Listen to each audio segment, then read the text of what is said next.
अस्सलाम वालेकुम नाज़रीन, मैं हूं ग़ुलाम अवैस और आज हमारे साथ खित्ता आज़ाद कश्मीर की बड़ी अजीम शख्सियत मौजूद है। जम्मू कश्मीर लिबरेशन लीग के सदर जस्टिस रिटायर अब्दुल मजीद मलिक साहब। अस्सलाम वालेकुम मजीद मलिक साहब। वालेकुम अस्सलाम। मजीद मलिक साहब, मौजूदा हालात में जो गिलगित बल्तिस्तान को सूबा बनाने की बातें की जा रही हैं, आप इस हवाले से क्या तासुरात रखते हैं? क्या पाकिस्तान की गवर्नमेंट के पास इसको सूबा बनाने का कोई इख्तियार हासिल है? एक अख्तियार तो है, जबर से बना लें, लेकिन जो जम्मू कश्मीर का मसला है, अगर उसके पस मंज़र में सूबा बनाना चाहते हैं तो इसका मतलब ये होगा कि जैसे हिंदुस्तान ने पिछले साल जम्मू कश्मीर को हिंदुस्तान में मदगम कर लिया है ताकत से, फ़ौज से, और उसको अपना हिस्सा बनाने की कोशिश की जा रही है, लेकिन आलमी सतह पर भी और जम्मू कश्मीर के अवाम का जहाँ तक है वो तो इस बात को नहीं मानते हैं, क्योंकि रियासत जम्मू कश्मीर जो है वो कानूनी और आइनी और बैन अवी कानून के तहत और UN सिक्योरिटी के तहत एक आज़ाद ममलिकत है जो ना हिंदुस्तान का हिस्सा है ना पाकिस्तान का हिस्सा है।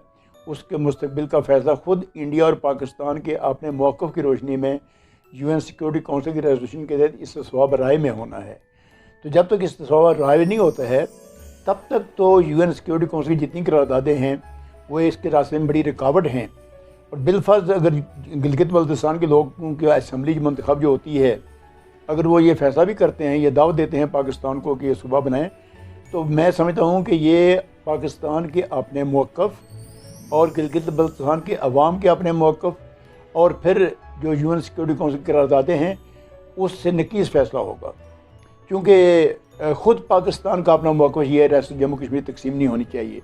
और मैं आपको एक तारीख़ी बात ये बता दूँ यहाँ पर कि जब 47 में गिलगित का इलाका आज़ाद हुआ है तो हुंजा और नगर के जो राजे थे, उन रियासतों के जो छोटी रियासतें थी, उनने तहरीरी तौर पर कायदे आज़म को इलाकनामा लिख कर दिया था और कायदे आज़म ने वो इलाकनामा नहीं माना था। और ये जो जोसेफ कॉर्बल हैं UN कमीशन के चेयरमैन, उनने किताब लिखी है डेंजर इन कश्मीर, उसका सफ़ा 92 है।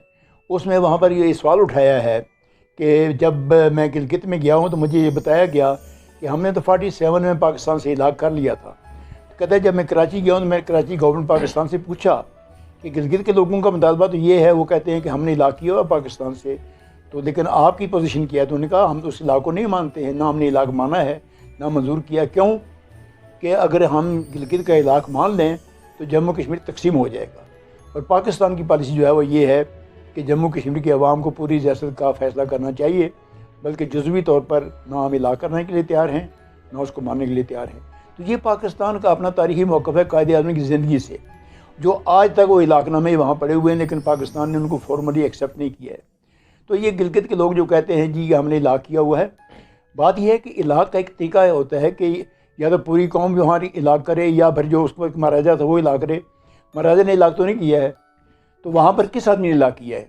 क्या अफराद जो है इलाक़ कर सकते हैं? ये तो ऐसा दुनिया में कोई नमूना नहीं है। फिर ये जो पॉलिसी अख्तियार की गई हिंदुस्तान और पाकिस्तान में रियासतों के इलाक़नामे की, ये उसके भी नकीस है। तो मैं जो बात करना चाहता हूँ वो ये है कि ये इसलिए पाकिस्तान के मौक़िफ़ के खिलाफ होगा कि ख़ुद जब 1950 में हिंदुस्तान को यकीन हो गया कि रायशुमारी अगर रियासत में हुई तो जम्मू कश्मीर के अवाम जो है इलाके पाकिस्तान के हक़ में अपना वोट देंगे, तो उन्होंने फिर ये मनसूबा बनाना शुरू कर दिया कि इलाक़ को जो है नाकाम कैसे किया जाए, इसका सवाब राय जो है यहाँ पर नहीं होना चाहिए। फिर उन्होंने एक प्लान तैयार किया जी कि जम्मू कश्मीर के अंदर उस वक्त आइन मौजूद था 1939 का, तो इसके बावजूद उन्होंने कहा जी कि हम एक दस्तूर साज असम्बली बनाते हैं यहाँ पर जो एक नया आइन बनाएगी। उन्हें वहाँ इंतखाबात करवाए। All Jammu Kashmir national conference की जनरल काउंसिल के मेंबरान ने मुतालबा किया, करारदाद पास की, जिसके पर महाराजा हरी सिंह ने एक नोटिफिकेशन जारी किया, जिसके बाद में करण सिंह ने तौसीक की।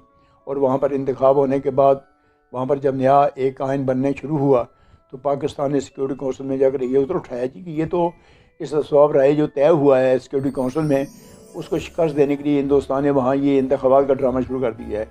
तो फिर हुआ ये कि सिक्योरिटी काउंसिल ने डिबेट हुआ वहाँ पर और मुत्तफ़िक़ राय इतफ़ाक़ राय से रेजोल्यूशन पास हुआ 30 मार्च 1951 को, जिसमें ये करार दिया गया कि हमारे नोटिस में ये बात लाई गई है कि all Jammu Kashmir national conference की जनरल काउंसिल ने एक रेजोल्यूशन पास करके वहाँ एक दस्तूर साज असम्बली बनाने का फ़ैसला किया है।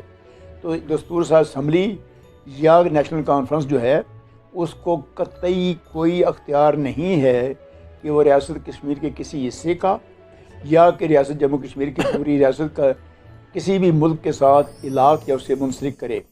पहली रेजोल्यूशन तो ये पास हुई जो पाकिस्तान की माँ पर पास हुई। फिर 1956 में वहीं असम्बली जो थी दस्तूर साज, उसे हिंदुस्तान के हक़ में इलाक़ की करारदाद पास की, पूरी रियासत जम्मू कश्मीर के इलाक़ की। फिर पाकिस्तान ने वहाँ पर एतराज़ उठाया।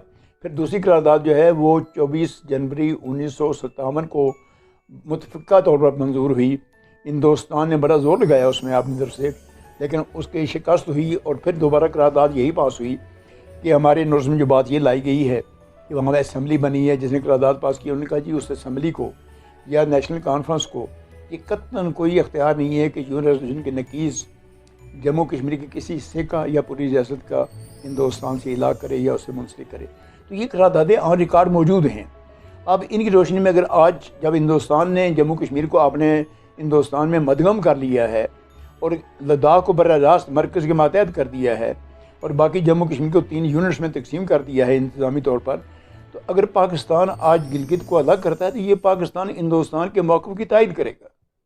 पाकिस्तान और हिंदुस्तान बराबर हो जाएंगे, जो पाकिस्तान बिल्कुल बराबर हो जाएंगे। और जो पाकिस्तान के यहाँ नारे लगते हैं कि यहाँ रायशुमारी होनी चाहिए, मुतालबा उनके पाकिस्तान में जो होता है ये कि पूरी रियासत का इलाक़ जो है हमारे साथ होना चाहिए क्योंकि जम्मू कश्मीर के अवाम की अक्सरियत चाहती है, ये सारी बातें जो है ये बेमानी हो जाएंगी, इसकी कोई हैसियत नहीं रहेगी।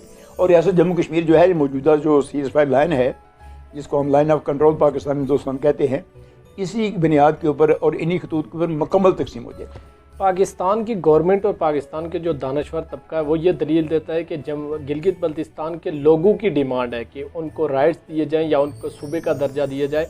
गिलगित बल्तिस्तान को कोई ना कोई स्टेटस यानी राइट तो उनको देने पड़ेंगे। वो किस तरह का स्टेटस हो सकता है? अगर सूबा ना भी बनाया जाए तो कोई स्टेटस तो उनको देना चाहिए। अब ये दो बातें हैं। एक बात तो ये है कि वहाँ के लोगों को हकूक़ मिलने चाहिए, इंतज़ामी अमूर में उनका अपना अमल दखल होना चाहिए, ये एक पहलू है। दूसरा पहलू है पाकिस्तान का सूबा बनाना। ये दो अलग चीज़ें हैं। अब पाकिस्तान का सूबा बनाने का मैंने आपको बता दिया कि ये जो है अल्टीमेटली ये सारी तकसीम का एक बुनियाद बनेगी। और अगर आज गिलगित के लोग जो हैं अगर वो रेजोल्यूशन ये पास करते हैं कि जी हमें पाकिस्तान का सूबा बनाना चाहिए, तो वो जो 1.5 करोड़ इंसानों की असम्बली है श्रीनगर की, जिसने 56 में रेजोल्यूशन पास किया कि पूरी जम्मू कश्मीर रियासत जो है उसका इलाका हम हिंदुस्तान से करते हैं, इन दोनों में किसको वक़्त मिलेगी? ठीक हो 1.5 करोड़ को या 16 लाख को? यानी आलमी सतह पर जब आप अपनी बात करेंगे दुनिया सारी यही कहेगी भाई 1.5 करोड़ लोगों ने तो फैसला ये किया हुआ है। अगर आप जुज़वी तौर पर जनाब एक खिते के लोगों की जनाब बात मानते हैं तो फिर जिस असम्बली ने पूरे जम्मू कश्मीर का फैसला किया हुआ है हिंदुस्तान के साथ, फिर तो ये सारा जम्मू कश्मीर का जो है हिस्सा जो है ये हिंदुस्तान का हिस्सा है। फिर पाकिस्तान का क्या दलील होगी? ये मैं आपसे सवाल पूछना चाहता हूँ। कोई दलील नहीं बन सकती है। अब रहा ये कि वहाँ पर इंतज़ामी, पहली बात तो ये है कि गिलगित को मुज़फ़्फ़राबाद से अलग करने की जवाज़ीत कोई नहीं है। आज तक किसी ने जवाज़ीत बताई नहीं है, ना हमने सुनी है। हम यहाँ के रहने वाले हैं, ना गिलगित वाले जवाज़ीत बताते हैं, ना यहाँ बताया जाता है, ना पाकिस्तान बताता है। महज ये कह देना जी कि जनाब वो इलाका दूर दराज है, वो जम्मू कश्मीर का हिस्सा है। जब रियासत जम्मू कश्मीर अभी ये 47 की पार्टीशन की बात नहीं हुई थी तो वहाँ तब भी हुकूमत जो थी रियासत की थी। जब लोग वहाँ जम्मू से और श्रीनगर से वहाँ जनाब एडमिनिस्ट्रेशन चलाते थे, वहाँ के लोग असम्बली के मेंबर थे, वो सारे टैक्स भी देते थे, सारे कानून जो हैं लागू वहाँ पर होते थे। तो ये आज तो ये आज़ाद कश्मीर और गिलगित जो है ये तो पास पास हैं, इसमें दूरी भी नहीं है। अब देखिए कहाँ है जम्मू और कहाँ है गिलगित, कहाँ है श्रीनगर और कहाँ है गिलगित, तो उनकी निस्बत तो हम बड़े करीब हैं।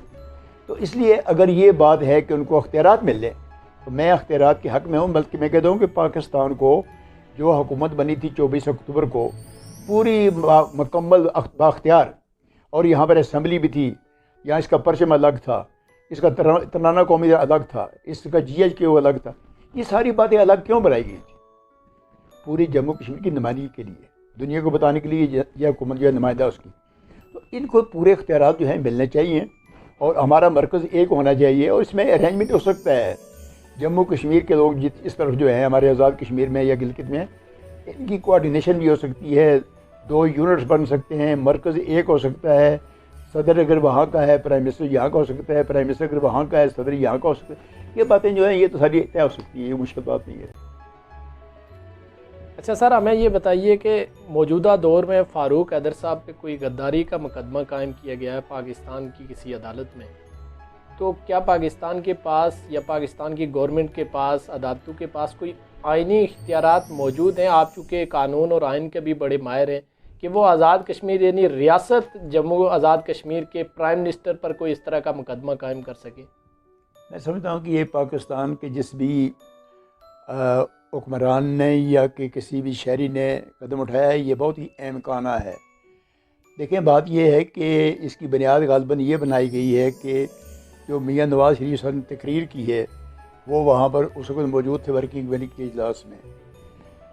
इजलास में मौजूद होना जो है वो कोई बुरी बात नहीं है, लेकिन फ़ारूक हैदर जो हैं वो जम्मू कश्मीर के शहरी हैं, वो पाकिस्तान के आइन के पाबंद नहीं हैं। पाकिस्तान की फ़ौज जो है जम्मू कश्मीर की फ़ौज नहीं है, वो तो पाकिस्तान की फ़ौज है। आइनी लिहाज से, कानूनी लिहाज से फ़ारूक हैदर जो है ना वो गद्दार है, ना तकरीर नवाज़ शरीफ के सुनने से या जमात में जाने से गद्दारी का बन सकता है। ये तो बहुत ही छोटी सी हल्की सी बात है और आमियाना बात है। और मैं समझता हूँ कि ये जो उन्हें हिंदुस्तान को एक नया जनाब नुक्ता दे दिया है कि वो अब दुनिया सारी में ढिंढोरा पीटेगा कि जी वो हिस्सा जो पाकिस्तान के पास है, वहाँ के प्राइम मिनिस्टर जो है, क्योंकि प्राइम मिनिस्टर जो है वो सारी इस खित्ते का एक हमारा मुंतखब लीडर है, उसमें हम सब लोग शामिल हैं, जिसने वोट दिए हैं वो भी, जिसने वोट नहीं दिया वो भी शामिल है। और इस पर ये इल्ज़ाम लगाना जो है ये पाकिस्तान के सारे मौक़िफ़ की मुकम्मल नफ़ी करता है और पाकिस्तान के मौक़िफ़ के ख़िलाफ़ जाता है और हिंदुस्तान के मौक़िफ़ की हमायत होती है कि आज पाकिस्तान जो है वो कश्मीरियों को गद्दार करार दे रहा है, इस वजह से कि कश्मीरी पाकिस्तान की मंशा के मुताबिक चलने के लिए तैयार नहीं है। हिंदुस्तान इसको ऐसे पेश करेगा, क्योंकि वहाँ का प्राइम मिनिस्टर जो है वो बल्कि ये कहेगा गिलगित का जो सूबा बन रहा है प्राइम मिनिस्टर उसके ख़िलाफ़ है, वो ये कहेगा आज़ाद कश्मीर के जो सूबा बनने की स्कीम है प्राइम मिनिस्टर के ख़िलाफ़ है, और चूँकि प्राइम मिनिस्टर ख़िलाफ़ है लिहाजा आज़ाद जम्मू कश्मीर की असम्बली ख़िलाफ़ है, चूँकि असम्बली ख़िलाफ़ है इसका मतलब है कि जम्मू कश्मीर के सारे अवाम ख़िलाफ़ है। तो ये पाकिस्तान के खिलाफ प्रोपेगेंडा का हिंदुस्तान को एक नया मौका मिलेगा और हिंदुस्तान इस प्रोपेगेंडे में बड़ा यकता है और बहुत तेज़ तराज है। पाकिस्तान की बहुत दुनिया सारी में रसवाई होगी। मेरा ख्याल है जितनी जल्दी ये केस ख़त्म होता है या FIR ख़त्म होती है उसको पाकिस्तान को ख़त्म करना पड़ेगा। यानी पाकिस्तान के इस इकदाम से हिंदुस्तान की गवर्नमेंट पाकिस्तान के ख़िलाफ़ नया एक माज खोली की प्रोपेगेंडा करेगी। CPEC चल रहा है और दूसरी तरफ इंडिया और चीन के ताल्लुकात में कशीदगी बढ़ रही है, कुछ तनाव बढ़ रहा है। दूसरी इस तरफ हम देखें तो चीन और पाकिस्तान की जो दोस्ती या कुर्बत बढ़ती जा रही है, उसी के तनाज़ुर में गिलगित बल्तिस्तान को सूबा बनाने की भी कोशिशें की जा रही हैं। ये पूरा CPEC जो ये पूरा हमारे सामने जो नक्शा खींचा जा रहा है, इस तनाज़ुर में यानी CPEC के असरात मसला कश्मीर पे क्या पड़ सकते हैं या तहरीक आज़ादी कश्मीर पे क्या पड़ सकते हैं आपकी नज़र? पहली बात तो ये है कि महज मफरूज़ा है। CPEC 7 साल से चल रहा है, आज नहीं शुरू हुआ है।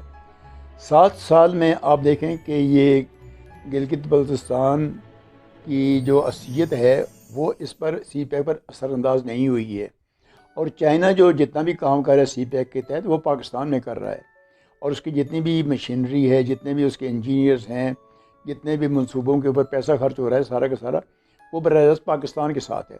तो गिलगित उसमें तो रुकावट है ही नहीं है।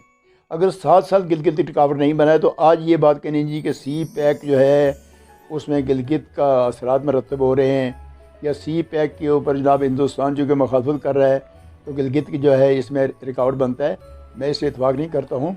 हमारे यहाँ ये रिवाज है कि जब अमेरिका कहता था कि जम्मू कश्मीर के लोगों को आज़ादी मिलनी चाहिए तो हम कहते थे अमेरिका यहाँ अड्डे बनाना चाहता है, और जब अमेरिका को अड्डों की ज़रूरत पड़ी तो आपके सामने है कि जब अफ़गानिस्तान में अमेरिका ने हमला किया है तो पाकिस्तान के सारे अड्डे इस्तेमाल वो कर रहा था।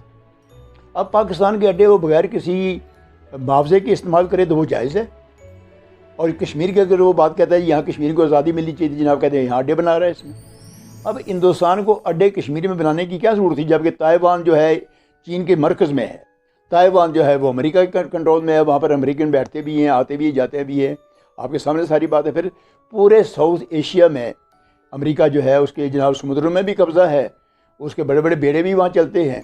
तो ये सारे हमारे यहाँ एक फ़ैशन बन गया है कि हम फ़ौरन इल्ज़ाम लगा देते हैं, नहीं जी देखें इसमें जनाब CPEC जो है वो कामयाब नहीं हो सकता या बन नहीं सकता है जब तक गिलगित सूबा न बने।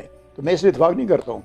नंबर 2 ये है कि हिंदुस्तान जो है उसके और चीन के अपने जो तल्लुकात में ख़राबी पैदा हुई है वो असल में और वजूहत हैं, उसमें नीफा का मसला है, उसमें है लद्दाख का मसला उसमें है, तो वहाँ पर उनके जो है आपस में टकराव है, तो उसका तल्लुक गिलगित के साथ बिल्कुल नहीं है।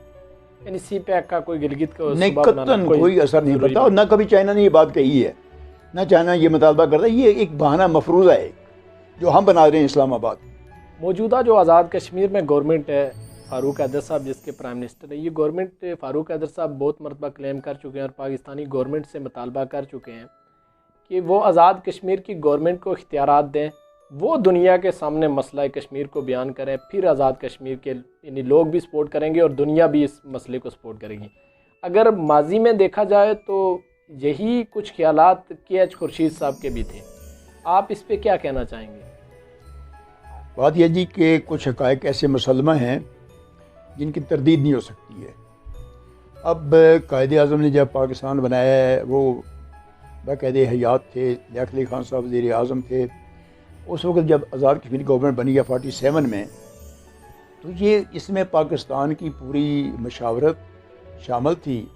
और मैं ये सवाल करता हूँ अक्सर लोगों से, यही सवाल जो मुझसे किया जाता है कि जब जम्मू कश्मीर के 2 इलाके पाकिस्तान के हामी थे, मैं खुद नारे लगाता था पाकिस्तान के, मैं कायदे आज़म को अपना लीडर मानता था, तो ये इलाका जो हमने आज़ाद करवाया था, ये पाकिस्तान के लिए बड़ा आसान था, इसको अपने पाकिस्तान के साथ शामिल कर लेता और बाकी के लिए जनाब कार्रवाई होती रहती जैसे आजकल हो रही है।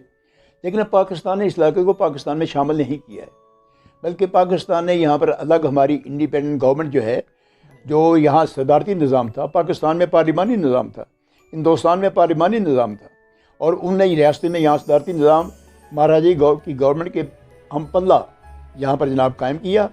और इसके बाद जनाब उन्होंने जम्मू कश्मीर की जो है हैसियत उसको बिल्कुल अलग थलग रखा पाकिस्तान से। यहाँ पर हमारे जनाब गवर्नमेंट जो थी पूरी बाख्तियार थी।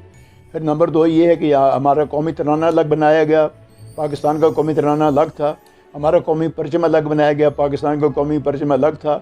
हमारी जो फ़ौज थी यहाँ, हमारे मुजाहिदीन जो दोकल थे हमारे, उसको आज़ाद कश्मीर रेगुलर फोर्स का नाम दिया गया, उसका कमांडर इन चीफ़ अलग था, डिप्टी कमांडर इन चीफ़ अलग था, उसका GHQ अलग था। तो ये सारी बातें अलग क्यों रखी गई थी? इसलिए कि दुनिया सारी को ये बताने के लिए कि जम्मू कश्मीर के अंदर जो तहरीक आज़ादी है, ये जम्मू कश्मीर के अपने अवाम की है। और ये जो 24 अक्टूबर का हमारा अलामिया है, उसे पढ़ना चाहिए। उसमें हमारा क्लेम तो ये है कि ये हुकूमत जो है पूरे जम्मू कश्मीर के तमाम जितने भी कौमें हैं उनकी नुमाइंदा हुकूमत है, और ये उनकी तमाम रियासत जम्मू कश्मीर की आज़ादी के लिए हुकूमत बनी है, और इसी की ज़िम्मेदारी है कि ये पूरी जम्मू कश्मीर कौम को आज़ाद करवाए। ये आज़ाद कश्मीर गवर्नमेंट की ज़िम्मेदारी है।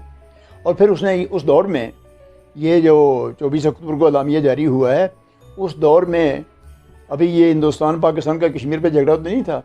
फिर उस अलामिये में बल्कि इस आज़ाद कश्मीर गवर्नमेंट ने हिंदुस्तान से भी और पाकिस्तान से ये अपील की है कि आप दोनों ने आज़ादी हासिल कर ली है, और अब हमें जम्मू कश्मीर में हमारी तहरीक आज़ादी में आप दोनों हमारी मदद करें।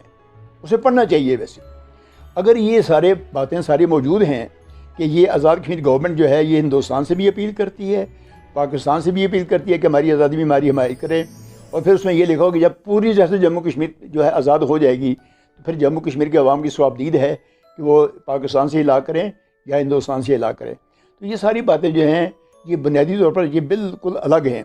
अब खुर्शीद साहब ने जो ये फ़लसफ़ा पेश किया था, इसकी एक बैकग्राउंड में एक वजह थी। जब ये अयूब खान ने सिंध तास मुआहदा किया और हिंदुस्तान को ये रियायत दे दी कि जनाब कश्मीर के दरियाओं के ऊपर जो उसके ज़ेरे कब्ज़ा इलाका है, वहाँ बिजली घर बना सकता है, वहाँ मकामी तौर पर पानी इस्तेमाल कर सकता है, तो हमने ये समझा कि हिंदुस्तान जो जम्मू कश्मीर में एक जहारे था, एक एग्रेसर था, उसको आपने आइनी तौर पर, कानूनी तौर पर उसका कब्ज़ा जायज़ मान लिया है। और पाकिस्तान ने, यानी इन अदर वर्ड्स के पाकिस्तान ने जो तकसीम है कश्मीर की, तस्लीम कर ली है। और यही वजह हुई कि वहाँ से तब से लेकर आज तक हम एक इंच आगे नहीं बढ़ सकें, बल्कि हमारा इलाका जो है वो हिंदुस्तान के पास ज़्यादा चला गया है। ये आपके अजीरे में भी, बाकी इलाका भी जितना भी था। तो खुर्शीद साहब ने ये तजवीज़ अयूब खान को पेश की कि अब तहरीक आज़ादी का एक ही रास्ता है कि जो हमारे पास ये गवर्नमेंट जिसको सिक्योरिटी काउंसिल ने माना हुआ है 13 अगस्त 1948 की करारदाद में कि भाई ये इस इलाके की एक लेजिटिमेट गवर्नमेंट है, और आपको ये गालबन इल्म नहीं है कि 20 अगस्त 1947 को 48 को पंडित नेहरू जो प्राइम मिनिस्टर ऑफ इंडिया हैं, उन्होंने एक लेटर लिखा था UN कमीशन के चेयरमैन जोसेफ कोरबल को कि ये जो गवर्नमेंट है आज़ाद कश्मीर की, हम तो इसे गवर्नमेंट, हम तो लोकल अथॉरिटी कहते हैं ना, लेकिन उसने लिखा हुआ गवर्नमेंट जो बनी है आज़ाद कश्मीर की, इससे जम्मू कश्मीर की एक बाख्तियार और पूरी जायज़ हुकूमत तस्लीम ना किया जाए, और जो आज़ाद कश्मीर की फ़ौज है इसे डिसबैंड किया जाए। तो पंडित नेहरू के ख़त का जवाब जो दिया यूएन कमीशन की चेयरमैन, उसने कहा नहीं, ये वो हक़ाइक़ हैं जो ज़मीन पर मौजूद हैं, ये अवाम की हुकूमत है, ये अवाम की फ़ौज है, और हमें कोई इख्तियार नहीं है कि इस फ़ौज को ख़त्म करें या हुकूमत को ना मानें। तो हमारी हुकूमत जो है ये मुसलमा है। अब सवाल ये पैदा होता है कि जब यहाँ रायशुमारी के लिए हालात पैदा हुए तो फिर ये 28 अप्रैल 1949 को पाकिस्तान के एक मिनिस्टर ने एक मुआहदे के तहत इन तमाम चीज़ों का अख्तियार जो है आज़ाद कश्मीर हुकूमत से ले लिया, जिसको मुआहदा कराची कहते हैं। हालांकि वो मुआहदा पिंडी में साइन हुआ था, लेकिन भाई अमा आज़ाद कश्मीर के अख्तियार जो हैं वो कम कर दिए गए, ये नहीं होने चाहिए थे। आज भी मैं ये बात कहता हूँ कि हमें बजाय मुतालबा करने के हमारी असम्बली जो है आज़ाद कश्मीर की, इसको खुद ये सारे अख्तियार एस्यूम कर लेने चाहिए। ये इसको पूरा अख्तियार है। पाकिस्तान गवर्नमेंट किसी भी कानून के तहत हम पर पाबंदी नहीं लगा सकती है, ना पाकिस्तान गवर्नमेंट के हम किसी पाबंदी के मोहताज हैं। तो असल में इनिशिएटिव जो हम लेना चाहते हैं वो हम चाहते हैं कि पाकिस्तान की किसी वजह से नाराज़गी ना हो। तो जब पाकिस्तान खुद कश्मीर की तकसीम के ऊपर एक मौक़िफ़ अख्तियार कर रहा है और मसला कश्मीर ख़त्म हो रहा है, तो मेरी राय में तो आज जनाब जम्मू कश्मीर के अवाम जो हैं पूरी रियासत की आज़ादी के लिए, इसकी अकाई कायम करने के लिए उनको मुज़फ़्फ़राबाद की हुकूमत के जितने भी अख्तियारात हैं ये सारे के सारे एस्यूम कर लेने चाहिए। और फिर खुद पाकिस्तान जो है ये अगर नहीं जाता सिक्योरिटी काउंसिल में, तो आज़ाद कश्मीर की, क्योंकि सिक्योरिटी काउंसिल में सिर्फ गवर्नमेंट जा सकती है, क्योंकि आज़ाद कश्मीर गवर्नमेंट जो है ये गवर्नमेंट है, मुसलमा है, इसको फिर जाना चाहिए वहाँ पर। लेकिन हमारे प्राइम मिनिस्टर भी मुतालबे करते हैं, प्रेसिडेंट भी मुतालबों से बात नहीं बनती है। यानी एक कदम आगे बढ़ना पड़ेगा, हमें इनिशिएटिव देना चाहिए। चलें अब आपकी पार्टी के बारे में थोड़ी सी गुफ्तगू कर लेते हैं। आप लिबरेशन लीग के सदर हैं। माजी में ये एक बड़ी जमात थी आज़ाद कश्मीर में, इसने गवर्नमेंट भी की, बहुत बड़ा एक नाम था, नामी ग्रामी लोग थे। लेकिन मौजूदा हालात में कोई खातिर ख्वाह रोल आपकी पार्टी प्ले नहीं कर पा रही, इसकी क्या वजह है? इसकी 3 वजूहत हैं। लिबरेशन लीग असल में जब ये जमात बनी है तो इसका एक पस मंज़र मैंने आपको थोड़ा सा बता दी है, लेकिन इसके अलावा खुर्शीद साहब ने अपनी सदारत के ज़माने में ज़रूरी इस्लाहात यहाँ पर की, यहाँ लोगों को वोट का हक़ दिया, यहाँ पर असम्बली कायम करवाई। ये वो चीज़ें थीं जो कि अवाम के ख्वाहिश के मुताबिक थी। यहाँ जमहूरी निज़ाम कायम हुआ था, फिर यहाँ पर डेवलपमेंट करवाई, फिर यहाँ की पहली बार खुर्शीद साहब की गवर्नमेंट लोगों को बराह रास्त इम्पोर्ट करने की चीज़ें के लाइसेंस मिले, इम्पोर्ट लाइसेंस मिले। तो ये सारी चीज़ें जो थी, ये अख्तियार जो है ये एस्यूम करने वाली बात थी। तो इसलिए लिबरेशन लीग के अंदर लोग जो हैं जौक दर जौक शामिल हुए, बल्कि मुस्लिम कॉन्फ्रेंस को एक इस लिहाज से एक सेटबैक हुआ था कि लिबरेशन लीग ज़्यादा पॉपुलर हो गई थी। लेकिन हमारी पॉपुलरिटी जो है वो हमारे रास्ते में रुकावट भी बन गई। जब भुट्टो साहब की गवर्नमेंट आई पाकिस्तान में, तो भुट्टो साहब जब शिमला अकॉर्ड करके आए, तो शिमला अकॉर्ड में बेसिकली उनने जम्मू कश्मीर की तकसीम जो है इम्प्लाइटली मान ली थी, और वहाँ वादा करके थे इंदिरा गांधी के साथ कि मैं आज़ाद कश्मीर को पाकिस्तान का सूबा बनाऊँगा। तो इसलिए उन्हें यहाँ अगर कंपेन शुरू कर दी। पहले उन्हें यहाँ पर पीपल पार्टी बनाई 73 में, और उसके बाद जनाब यहाँ की जमातें जो हैं उनसे लोग जो हैं मुस्लिम कॉन्फ्रेंस वगैरह से उनको जनाब पीपल पार्टी में शामिल करवाया, और पीर अली जान शाह साहब, बाकी जितने लोग हैं, मंजर मसूद साहब जो स्पीकर थे सरदार क्यों की गवर्नमेंट के, ये सारे के सारे लोग जो हैं चले गए। मुमताज़ राठौर साहब पीपल पार्टी में चले गए। अब फिर उसके बाद उन्हें सरदार इब्राहिम से वो लाया पीपल पार्टी में, फिर उन्हें कैश खुर्शीद के ऊपर दबाव डालना शुरू किया। तो आपको ग़ालिबन पता नहीं है कि 1976 में भुट्टो साहब ने लिबरेशन लीग को अपने दबाव के तहत पीपल पार्टी में मदगम करवा दिया था। तो ये पहला इतना बड़ा सेटबैक हुआ कि हमारे जो कारकुन थे लिबरेशन लीग के वो पीपल पार्टी में चले गए। फिर जब भुट्टो साहब की गवर्नमेंट ख़त्म हो गई, मार्शल लॉ लग गया, तो फिर हमने दोबारा लिबरेशन लीग को जब बहाल किया तो वो लोग सारे वापस नहीं आए थे। तो इसलिए हमारे पास जो कारकुनों की बड़ी खेप थी वो सारी पीपल पार्टी में चली गई। अब दूसरा हमारे साथ हादसा ये हुआ कि खुर्शीद साहब का एक्सीडेंट हो गया। उनकी डेथ के बाद लिबरेशन लीग में उस कैलिबर का, उस स्टेजर का लीडर कोई नहीं था। तो यहाँ पर लीडर बनते रहे जनाब, लोग आते रहे जाते रहे, लेकिन अल्टीमेटली यहाँ के जो हमारे कारकुन थे उन्हें ये फैसला किया कि सुल्तान महमूद साहब को कहें कि वो अपनी पार्टी को आज़ाद मुस्लिम कॉन्फ्रेंस को लिबरेशन लीग में मदगम करे, इसके प्रेसिडेंट बन गए। फिर उन्हें यही किया कि सुल्तान महमूद ने आज़ाद मुस्लिम कॉन्फ्रेंस को लिबरेशन लीग में मदद किया और इसके वो सदर बन गए। और उनने फिर जनाब ये किया कि बेनज़ीर भुट्टो साहब पीपल पार्टी की गवर्नमेंट जो थी उसके साथ बारगेन करके लिबरेशन लीग को फिर मदगम कर दिया, किसमें? पीपल्स पार्टी में। पीपल्स पार्टी। अब जो रईसी कसर थी वो भी निकल गई। मैं उस ज़माने में चीफ जस्टिस था, मैं यहाँ पॉलिटिक्स में नहीं था। लिबरेशन लीग के पास लीडरशिप थी ही नहीं बिल्कुल। तो ये वजह बनी कि जो कारकुन थे हमारे, जो सारे के सारे जनाब चले गए फिर दोबारा पीपल्स पार्टी में, और ये सेटबैक ऐसा हुआ फिर हमारी पार्टी असम्बली में जा नहीं सकी। यानी कि ये सारी वजूहत थी इसके जवाल की। आखिरी सवाल की तरफ आएंगे, मसला कश्मीर का हल क्या देखते हैं? और आपका झुकाव जो है वो थर्ड ऑप्शन की तरफ है, लेकिन यहाँ के लोग कहते हैं और कुछ स्कॉलर्स ये भी कहते हैं कि एक तो जम्मू कश्मीर का जो फ़ैसला होना है वो दो ऑप्शन के साथ होगा, हिंदुस्तान या पाकिस्तान। लोग ये भी कहते हैं कि अक़वाम मुत्तहिदा की करारदादों के मुताबिक जम्मू कश्मीर के बाशिंदों को ये राइट हासिल नहीं है।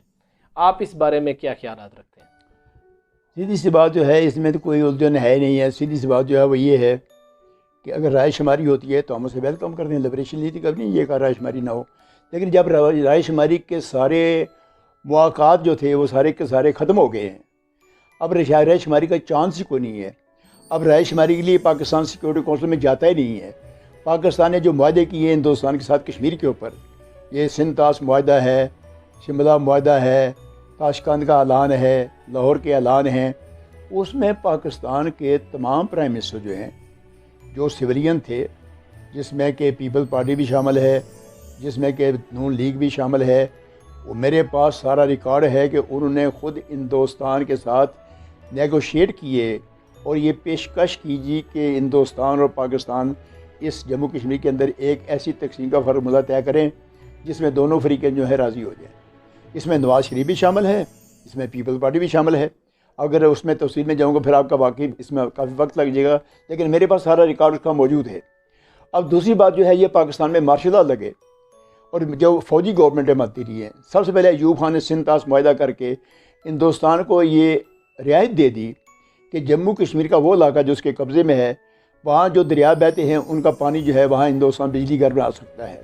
अब उसने कानूनी तौर पर, आइनी तौर पर हिंदुस्तान के कब्ज़े को जायज़ मान लिया था।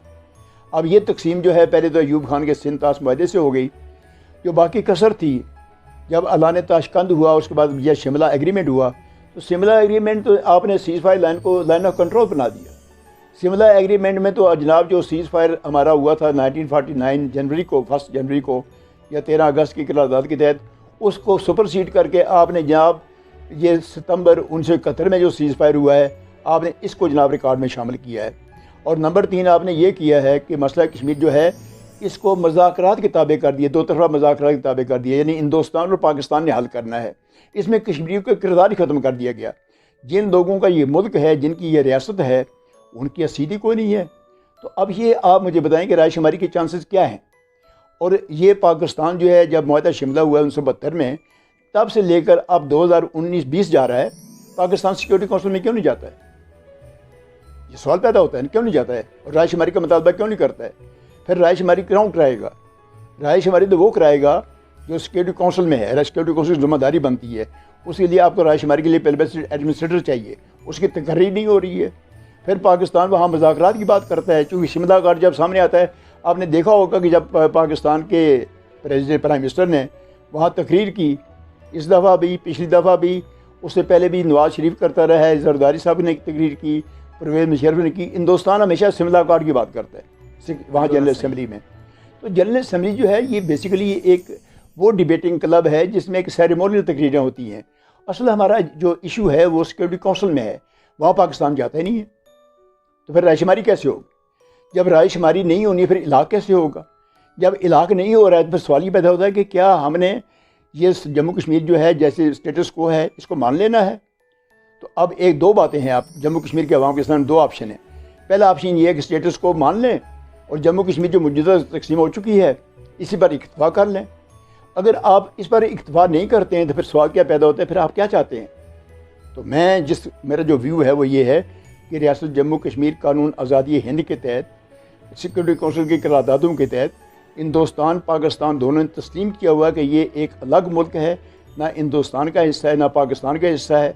फिर पाकिस्तान के 3 आइन बने हैं, 56 का आइन, 62 का आइन, 73 का आइन। उसमें 73 के आइन में एक आर्टिकल है 257, वो ये कहता है ख़ुद कि जम्मू कश्मीर पाकिस्तान का हिस्सा नहीं है।